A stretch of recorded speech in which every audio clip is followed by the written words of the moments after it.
السلام عليكم ورحمة الله وبركاته. اللهم صل وسلم وبارك على سيدنا محمد. ازيكم يا حبايبي واخواتي، عاملين ايه؟ النهارده هنعمل اكله حلوه قوي لذيذه وسهله وبسيطه جدا، اكله اقتصاديه. هنعمل النهارده ان شاء الله مع بعض صينيه جناحات بالبصل والفلفل والطماطم، تحفه بجد جميله. بصوا هنا انا عندي الجناحات اهي. الجناحات دي بقى بصوا بشتريها من عند الراجل بتاع الفراخ، يا اما كده يا اما ممكن ما يكون عندي مثلا فرخه 2 اخد منها الجناح واشيله. اعملها بقى صينيه، اعملها بالفيجيتار، بصراحه بتبقى جميله ولذيذه جدا. زي ما احنا شايفين انا منضفاها اهيت ومخليها زي الفل، وشايله طبعا الضفر بتاعها. ده بوريها لكم اهو، الضفر بتاعها انا شايلاه بتاع الجناح عشان ده اللي بيعمل الزفاره، وغسلها بقى بالميه وبالخل وبالدقيق عشان ما يبقاش فيها ريحه اي زفاره.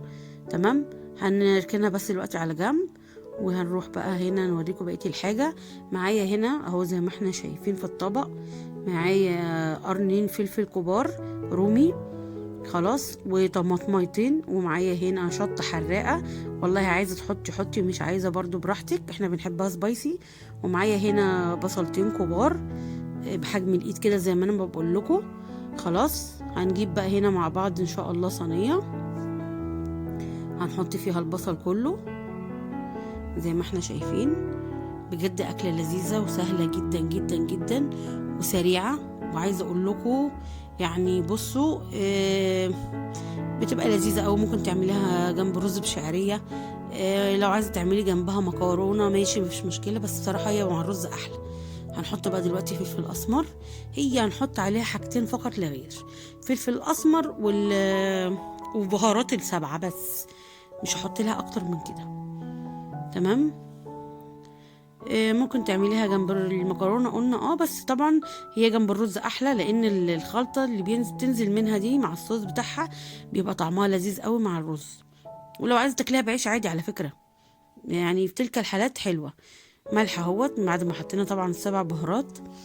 بصوا بقى لازم ندعك البصله دي دعكه تمام لحد ما البهارات كلها تخش في البصله. لازم تدعك دعكه حلوه عشان تطلع، يعني بحس كده بالريحه بتاعتها بعد ما تدعكيها تحس بريحه التوابل كده في البصله، بتدي طعم وريحه احلى على فكره.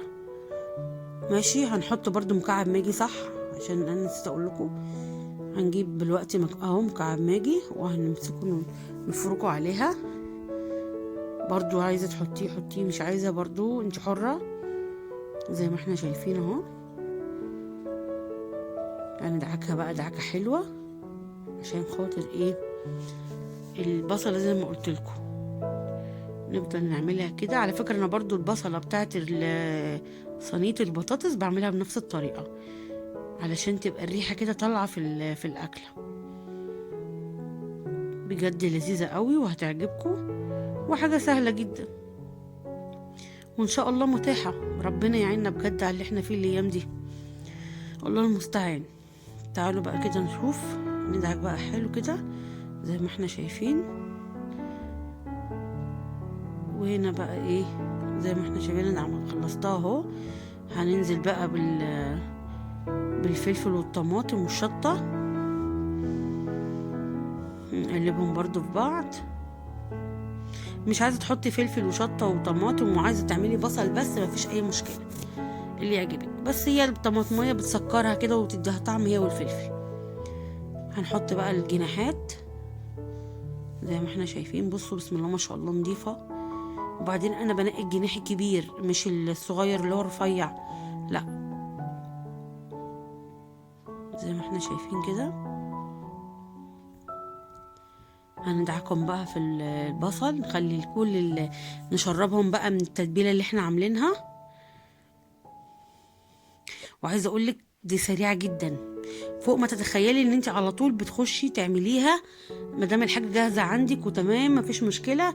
يعني بالظبط ما خدتش نص ساعه على النار واستوت واتغدينا. كنت عملت الرز والحمد لله كلنا، بس بجد كانت جميله. الف هنا وشفا على اللي كل. يلا بقى كده ايه بصوا انا بطلع دول كده على الوش عشان ايه ما تتلسعش، بس هي هتحطيها فوق على النار الاول. باخدها غلوتين الاول على النار، وبعد كده هنشوف بقى ايه الباقي هنعمل ايه. زي ما احنا شايفين كده. طلعتها كلها على الوش زي ما احنا شايفين. هنروح بقى بصوا كوباية مية، فنجان مية كده بس مش اكتر من كده، وهنحطها بقى على الايه، على البوتاجاز. نروح بقى نحطها على البوتاجاز ونغطيها ونسيبها بقى تاخد غلوتين على النار. بصوا بقى هنا بعد ما خدت غلوتين على النار، بصوا هي نزلت ميه على فكره، يعني انا حاطه كوبايه واحده هي نزلت ميه. هي لسه هنا بصوا الشوكه مش قوي لسه ما استوتش قوي، هسيبها شويه لما تتشرب الميه بتاعتها وبعدين ايه نكمل بقيتها. تمام. لو وصلت بقى لحد هنا اوعى تنسيني في الشير واللايك وتفعيل الجرس عشان يصلك كل جديد. اوعى تنسي اللايك. بصوا هنا بعد ما اتشربت خالص زي ما احنا شايفين اهو، طبعا هدخلها الفرن تاخد وش. بصوا بقى هنا عندي معلقه صلصه، ودي اختياري، عايزه تحطيها حطيها، مش عايزه تحطيها ما تحطهاش. معلقه صلصه عليها شويه فلفل اسمر وشويه ملح صغيرين وشويه زيت. طبعا ليه؟ عشان انا ما حطيتش خالص اي دهون عليها، لا سمنه ولا زيت ولا اي حاجه حطيتها. احنا دلوقتي هندهن كل الجناحات بالصلصه، وبعد كده هندخلها الفرن. هولع الشوايه بس مش هولع الفرن، هي عايزه تاخد وش الشوايه لان هي استوت خلاص اصلا واتشربت خالص عندي وبقت تمام. هي بس هتاخد وش جوه في الفرن تحت الشوايه وهتبقى ايه، بصوا ولا كلمه، هتبقى جميله جدا اهو زي ما احنا شايفين. انا قلت لك لو انت عايزه حبه تحطي الصلصه حطي، مش حابه برضو ما تحطهاش. زي ما احنا شايفينها هي ان شاء الله تخش بقى الفرن وتطلع.